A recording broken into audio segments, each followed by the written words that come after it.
Hello, and welcome to this edition of B.E.P Talks, where we proudly bring you people from all over the world, from very diverse backgrounds, areas of expertise, who come on and meet and greet and speak with our viewers about their personal beliefs, their experiences, their passions. B.E.P, beliefs, experiences, and passions.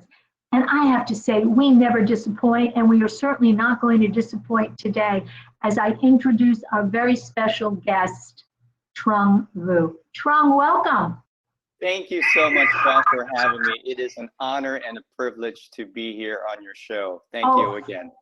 Thank you. Your words, your kind words are absorbed wholeheartedly. Thank you so much.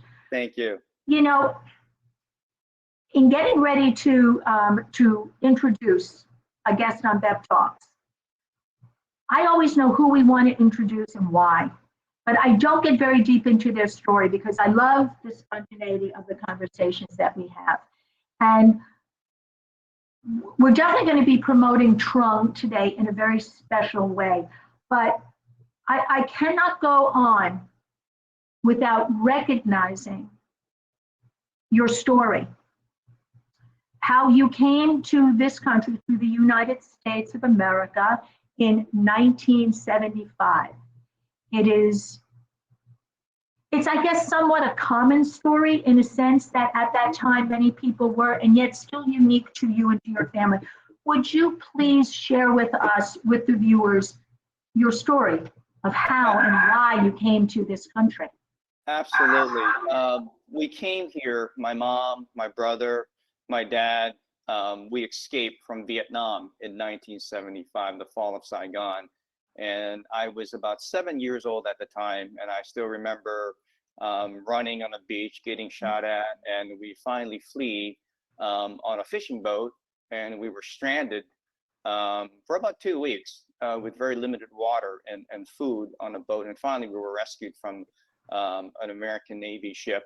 And we came and we were sponsored by an American family, and we pretty much lived in Maryland for the rest of my life. But it was a very challenging time in my life. Yeah. Well, that's an understatement, I would think. And at 7 years of age, so young, and yet you have to remember all of that so vividly. So we are blessed that you and so many others got out of Vietnam and are now here in the United States, and from other places as well. I think for me, I always look at it is that wherever we are, whenever we are, is where we're supposed to be. That's right. And I'm quite sure you would agree with me. Had you not gone through what you went through as a 7-year-old, likely you wouldn't be the person that you are today. Absolutely. Absolutely. So Absolutely. we take our challenges and we find triumphs. I wanted to say some other things about you to introduce you. You are a wealth advisor. Yes, I am. Bethesda, in Bethesda, Maryland, where you said you've lived really since you got to this country. Absolutely. LPL Financial. That's right. And you are an author. You are a motivational speaker. You are an inspiration. Yes. You are an inspiration. Is really what you are. And what really made me so excited to know you would be a guest on B.E.P Talks was just the very title of the book that you wrote. And the title is How to Set Your Sail and Let God Provide the Wind. Absolutely.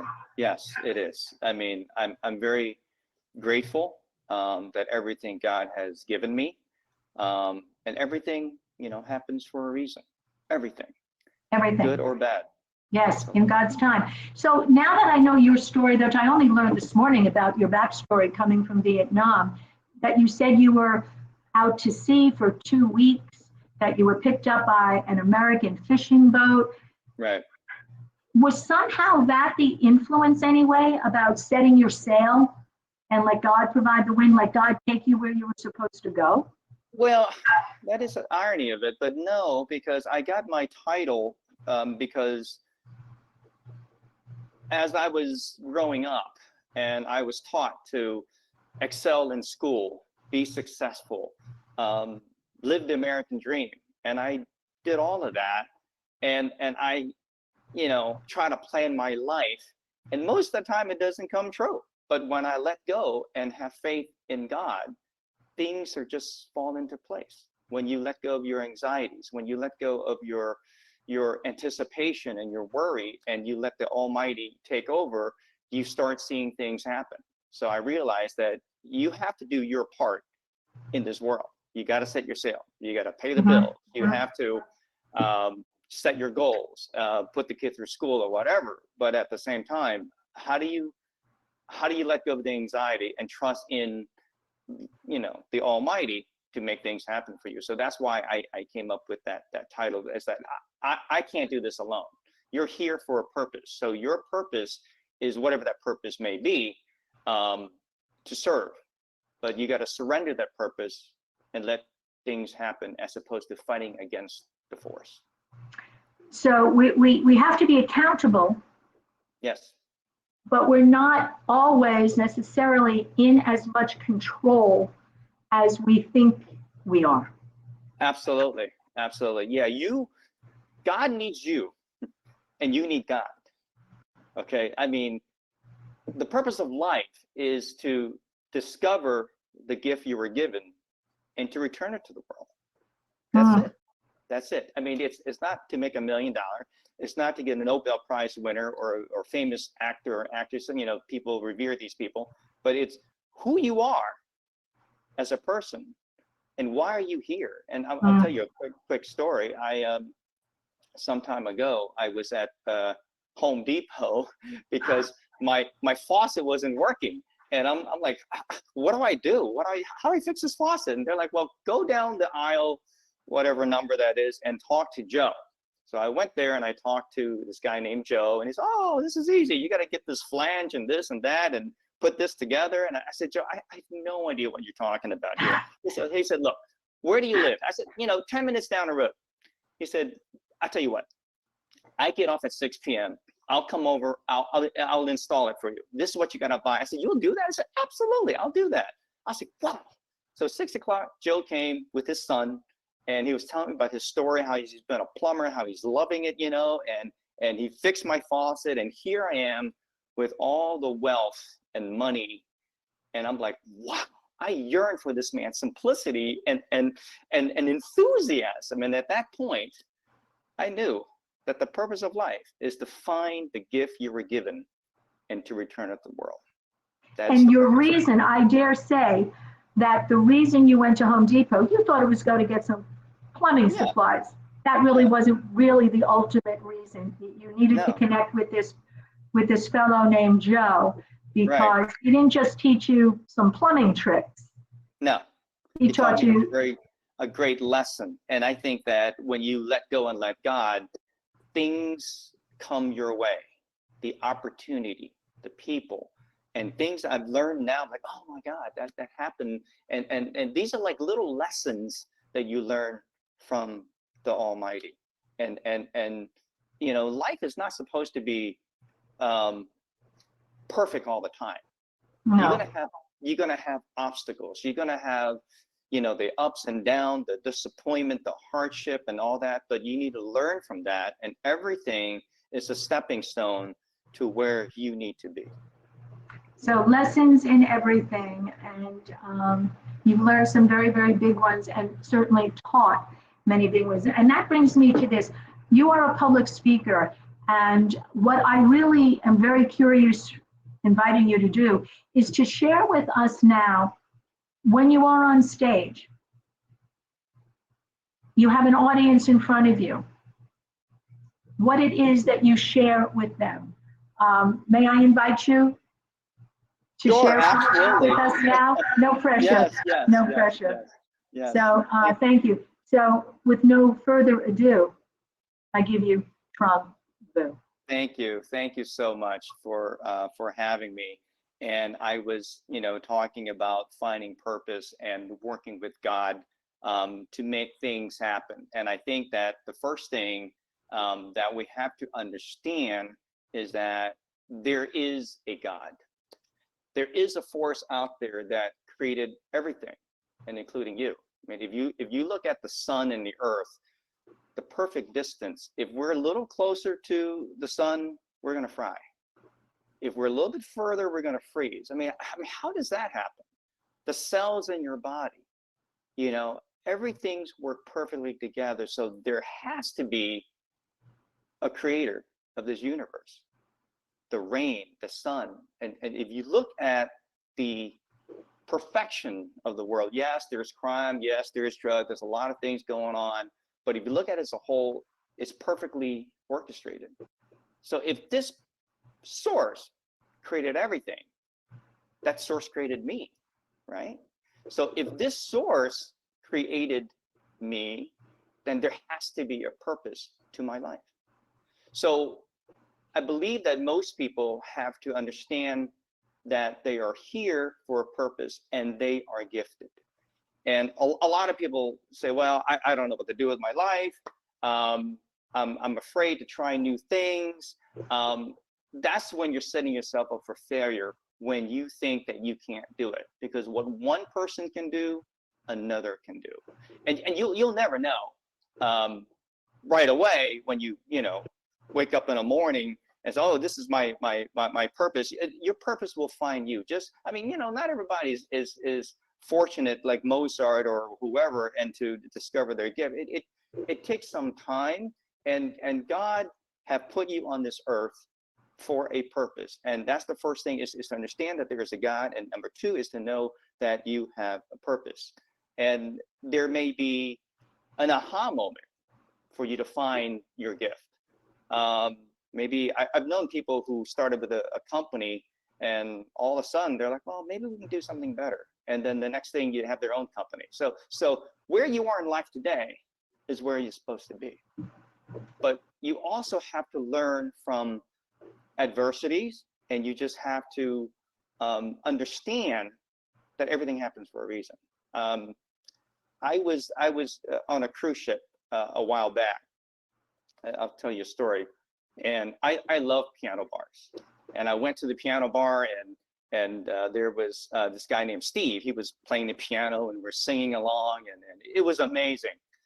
And during his break, Steve took a break, and he got up, and he had a crutch. And I looked at him, and I'm like, he didn't have any right leg. I'm like, what happened, Steve? And Steve told me that he had a car accident, and he lost his house, he lost his family, his wife left him. But during that 6 months of being in bed, he got nothing to do. So I said, well, let me learn how to play the piano. And he got this little organ, and he started practicing, and he got so good at it. It was amazing. And now he got a job at Carnival Cruise, playing and entertaining people, and he found his purpose, And I'm like, wow, Steve lost his leg and found himself. You don't need to lose a leg to find yourself. It's in your heart. It's what is it? How good are you in what you do? Colonel Sanders did not start until he's 65 years old. He had no money. He got nothing going on. The only thing he had was this recipe about chicken. And he went from door to door, knocking on door to door. And you know how many no's he got until one person said yes? 1,009.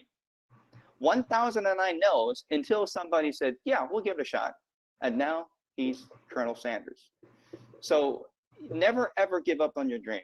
Always set your goals, and knowing that you are here for a purpose. But you have to understand that you're achieving these goals and trying to do things by yourself and try to control things, it's going to be very difficult for you to do that if you don't listen to your instinct and let go and trust in God, and knowing that you're here temporary. Our life here is temporary. I mean, we only got like 80 some summers left, right? I mean, until we all go home. You do what you got to do here on earth, and you go home. So, don't go after the house, the car. I mean, we get caught up in this minutia and saying, you are who you are because of what you have and in your position. And I just don't get people jumping out of 10-story, building when their stock portfolio, went down, and they're like, oh my God, I lost everything. And it's not that big of a deal. You have to understand that life is temporary and you're here for a purpose. I'll tell you a story. I moved into this house not too long ago, and it was a very long move. It took like 2 weeks to pack everything up, and the mover came, and everything was in the truck. And then I was driving, and there were 2 trucks behind me with all my stuff in there, all the antiques I collect, all the precious painting and signatures and memorabilia that you can't replace. And I had a strange thought. I'm like, well, what if these trucks had an accident and all exploded? That's it. Everything that I own, everything that I've accumulated to date is gone. And it took me a minute. I'm like, that's okay. I'll build it again. It's not a big deal. I'm not saying don't go out there and chase after your dream and this and that, but it's not that big of a deal. Money and wealth and all that, it makes you comfortable, fine, but don't make it your God, because we get caught up in that, and we don't see the beauty of life. Think about it. People work, I don't know, 9 to 5 or 8 to 7 or whatever their hours are, and the only thing that they look forward to is the weekend. We have this restaurant called TGIF. Thank God it's Friday. So you're telling me your whole life you work all these hours and you only look forward to the weekend, and you do that for 40, 50 years, and then death is around the corner. You retire and that's it. Well, what kind of life is that? Don't chase after things that's not going to really bring you happiness. You have to understand that we live in a world of dichotomy, that this world of form and the world of unformed or spiritual world, and that you are part of that. And understand and come back to your nature, come back to the source to live a happier life. So, going back to, finding your purpose, I think that the first thing that you have to understand is that you can do anything if you set your mind to it. You really can. Okay. You could be a brain surgeon in 8 years if you wanted to, right? Anybody can go back to school, finish their 4 years of college, 4 years of residency, and you become a brain surgeon in 8 years, if that's what you really want to do. But most people, don't think that they can do it because, other people, they tell them that they can't do it or what have you, and there is this specialness with inside of you that you have to understand, that you have to set free, never die with your music on. Michelangelo was asked, how did you create such beauty in David, the sculpture David?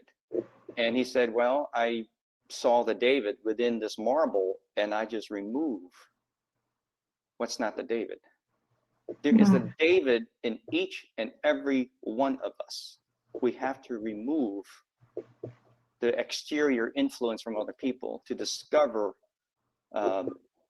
yourself. Some people have to be doctors. Some people serve best serving others. But whoever you are, you have to surrender to that self. Okay? So let's say that you realize, this is what I want to do. This is my purpose. What do you do next? You got to set your sail, right? Because in my book, you have to do your part and let God do his. So the first thing you got to do is, I call this a wish board, and I'm not telling you anything new. I would take down part of your wall and put up all your dreams and goals. I don't care how ridiculous you think it may be. I want this, I want this, I want to be an author, I want to be a dancer, I don't know, whatever. You got to put on this board what you want in life. Next to these goals, you have to put down, what are the prices I have to pay to reach these goals? And I think the majority of the people who fail in reaching their goals is because they don't know the price. How many people out there say, I'm gonna have a New Year resolution. I'm going to do X, Y, and Z, and nothing gets done. So put a price on everything that you want to achieve. So, okay, I want to lose weight. Okay, what does that entail? Well, I got to go to the gym an hour a day. I got to eat right. I got to do this, this, and this. So every goal has a price. And are you willing to pay for that? Are you willing to pay that price? Because if you're not ready for the price when it comes to you, you're like, oh my God, this is too hard. I can't do it. So the more you identify in terms of what price you have to pay for each goal and set sub goals, you're going to be likely to reach your goals. You got to use your visualization, so write down these goals, visualize it, and you need to pursue that. Once you pursue your goal, you have to understand it's not going to flow smoothly. It's just not. There's rain and there's sun and there's the earth and the moon and things work that you can't control. Bad things are going to happen, believe it or not. Okay? Bad things are going to happen to you in your journey. Learn from these mistakes, knowing that God is teaching you a lesson. I mean, I can't imagine to tell you, there's so many times that things come into my life, the people, the opportunity, bad things happen. And I've learned from these. These are nuggets that God is teaching you, and you need to use that to propel you, to the next stage. You also have to understand that this world that we live in, okay, is perfectly created by God. And you are perfectly created by God. And you got to let go of your anxious and worry. And I think that's the most important thing, is that, what do I mean by say let go, let God? I'm not saying letting go of what you have to do. I mean, you've got to do what you got to do. The letting go I'm talking about is the letting go of your anticipation and worry. Okay, so for example, let's say you go for a job interview. Well, what can you control? Well, I can type up a nice resume. I can dress nice. I can learn everything I can about this company, and I can practice my feedback, and you can do whatever you can control in the interview. So after you have your interview, you're going to leave.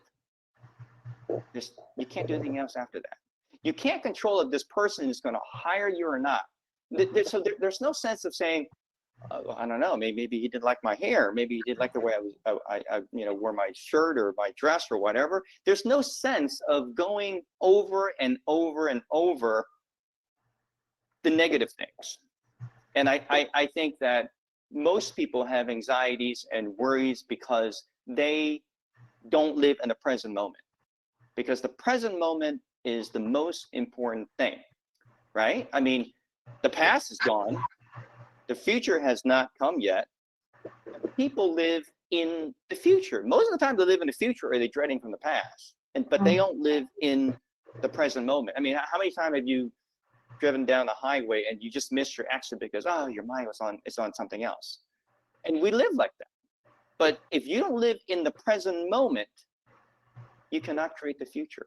Because the future is based on the action you take today. And the action you take today needs your 100% attention to make it good. So if you're not putting 100% of your attention into making it good, then your future is going to be jeopardized. So focus on the present moment. But it's easier said than done, because our mind is a habit, right? I mean, you being a positive person or a negative person is based on habitual thinking. It's based on how you were brought up and how your mind works, and it's a habit. So you can use your mind and change those habits. It's going to take time. It's not going to be easy. But letting go, letting God needs practice. So when you start drifting, and worrying about, oh my God, what did she say, or this and this and that, you say, okay, let me come back to the present moment. What am I doing? I'm drinking a cup of water. Okay, so focus on drinking the water. What am I doing now? I'm walking, looking at the trees. So look at the tree. So you have to bring yourself back in time now. And it takes time to build this momentum and build this habit. And sooner or later, you'll be living in the present moment, and you can really appreciate what God has to offer and why you're here. And then you will see miracle start happening in your life. The things that you've been chasing is now chasing you. It's amazing that I let go and things just happen. For an example, I have an office in Bethesda. I'm a wealth advisor with LPL, and there was our lease came up. And after the lease came up, and I said, well, I don't know where to move. And this is a perfect place because it's in the middle of the tri-state, Virginia, Maryland, DC. It's a perfect location. I don't know where to go, and I love my office the way it was decorated, everything. And I looked everywhere and I could not find the location. And I said, you know what? I prayed to God. I said, well, you led me here, and you will find a solution for me. And the next week, I got a call from a real estate agent, because I was working with this real estate agent. He said, there's an office opening up on the second floor of your building. I said, what? So apparently there was an empty office in the second floor of my building, and I can build it any way that I like. I said, that's fantastic. So I built this new office that looked exactly like my office on the 5th floor, actually even bigger, and in the same location. I'm like, wow, this is amazing. That's when you know that you're connected to source. So I want to thank everyone for listening to me. Go out, find your purpose, because you are the artist of your world, and you can paint it whatever color you want. And when you find your purpose, the world will find a friend. Thank you. Thank you so much for having me, Beth. Chung, I could listen to you like forever. You make so much sense. And anybody who knows me knows I live in logic. I live in no coincidences. It happens the way it's supposed to happen. It happens at the time frame it's supposed to happen. Everything doesn't have to be explained as long as it makes. Thank you. Your messages. I took so many notes here, and I want to go back to some of them. The whole thing about the boat, about your story, I think somehow inside of you, consciously, unconsciously, whatever, that had to have been some sort of a metaphorical guidance for you. You were saved by a boat. You went out there, God took you, He drifted you and your family where you needed to be drifted to. He controlled the winds. I like to think of it that way. I'm kind of naive that way, so I'm good thinking it like that. And I thought of something I heard many years ago, that boats are not built to stay at the dock. Right. Or not. Boats are a vessel that is meant to go out and go forward. And okay, so a boat, a motorized boat, whatever. But a sailboat, if you know a little bit about sailing, I know a little bit about sailing, is that you go out and you're following a course. And if you want to change direction, you have to trim the sails, you have to make changes. Yes. So if you want to go over to east, sometimes you have to go a little bit southwest and tack around to catch the wind again. Right. So you can still get where you want to go. That's right. It's not always the easiest or the shortest path, but it's always possible. Absolutely. Absolutely. I was thinking about that also. I love when you spoke about the David, and that we all have that. We can be the artist who chiseled away, or we can actually be the David that time and circumstance has chiseled away. Yes, yes, yes. Right? So we could be on either side of a masterpiece. And right. I loved that you said that. You know, I was thinking when you were speaking about the stuff, you know, with the trailers behind you, with all of your belongings that you cherished, that you worked hard to attain, and they're gone, if God forbid, if they were gone. And then I was thinking about the people in Maui, where they recently endured these Yes, horrible, historical horrible. fires. They are literally standing on the ashes of their past, in a sense. But I will bet you that if we could track many, many of those residents, Yeah, life is yeah, going to be, it might not be bigger in possessions. It might not be exactly what they thought it was going to be, because why would they have right, thought they would have lost everything in a fire? But I bet many of them, and I pray that I'm right, are going to find their purpose, right, right. and that it doesn't have to take something as devastating as a fire. I loved that you talked about the rain and the sun, because we need both. We need both. We need both. You cannot grow without going through adversities. You have to have some adversities to learn, and it builds character. It makes you who you are. I mean, it made me who I am today.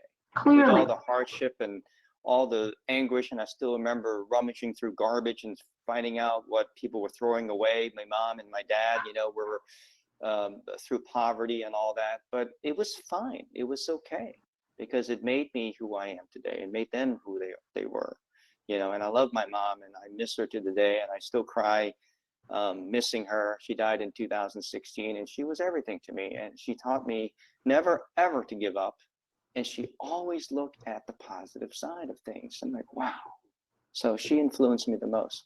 And one day I will go and see her, you know. It's temporary, yeah, you know, and yeah, then I will see her again, because I'm the spirit. So if you understand that you are a spiritual being experiencing a human body, you'll never die, and you'll never grow old. I mean, your body will die and your body will grow old, but spiritually, I will never die. And I'm looking forward to seeing my mom again. sure, sure. And I'm with you there. And you know, that's so much about attitude, that your perception is your reality. Because my dad and my mom, they died in their 70s, which really was kind of young in their Yeah, generation, since right, their right, parents had lived longer. But they were so young at heart. right, Their attitude was so young at heart. And right, that spirit, which was here, is there. right, And right. yeah, we long for that. Yeah, yeah, absolutely.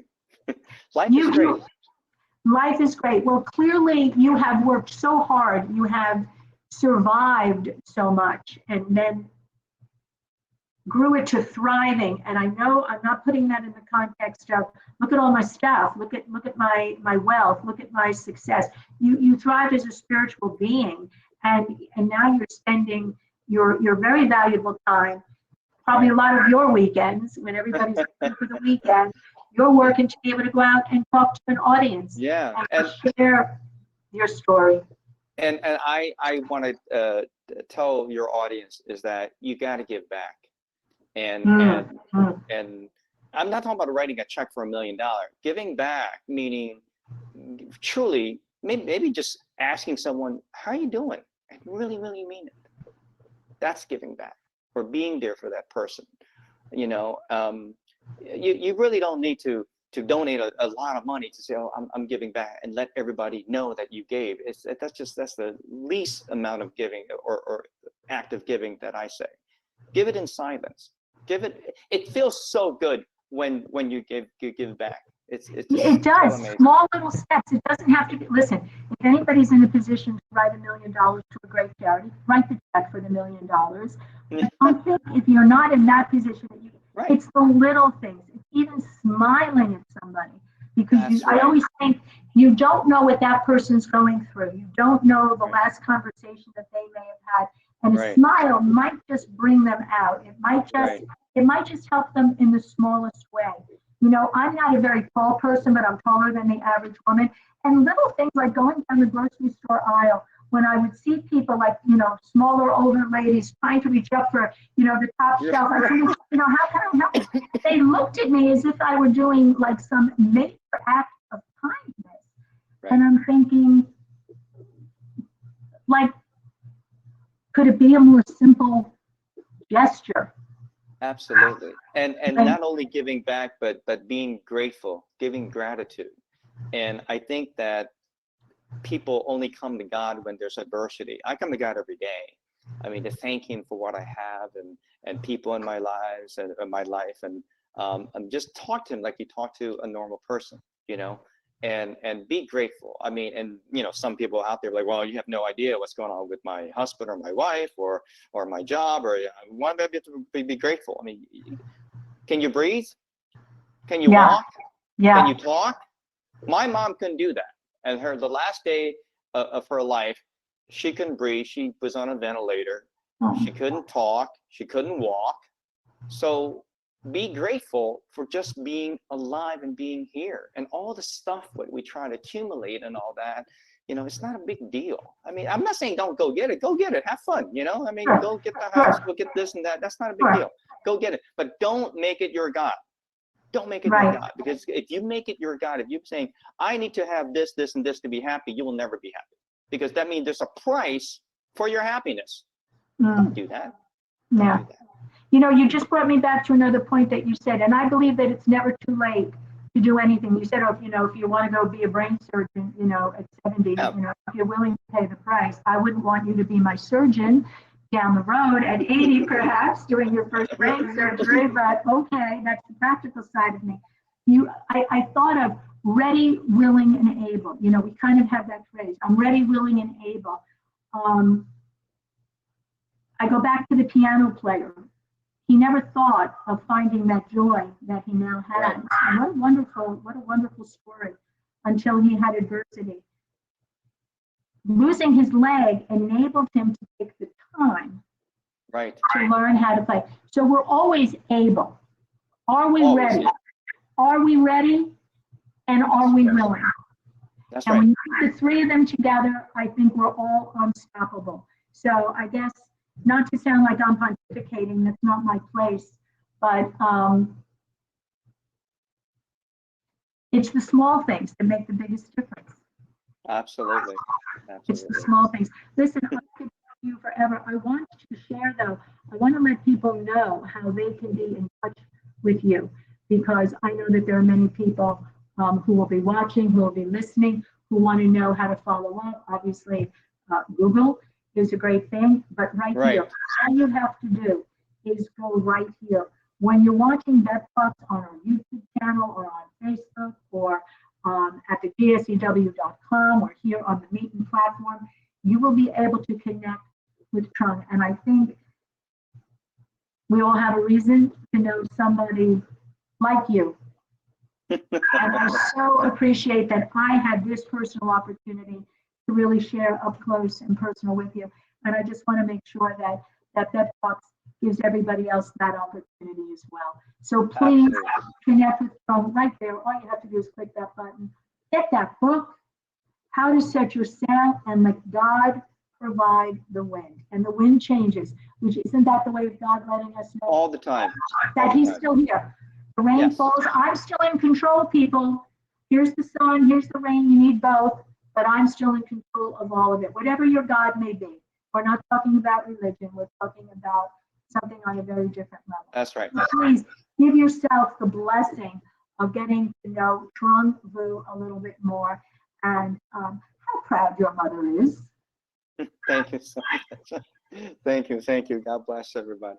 Thank you. So to our viewers, until we talk again on beptalks, live your own beliefs, experiences, passions, and then be willing to share them with others, because it does make a difference to inspire, to motivate, to encourage, and to help others realize that there is something else out there for them. And that is their purpose, whatever that is.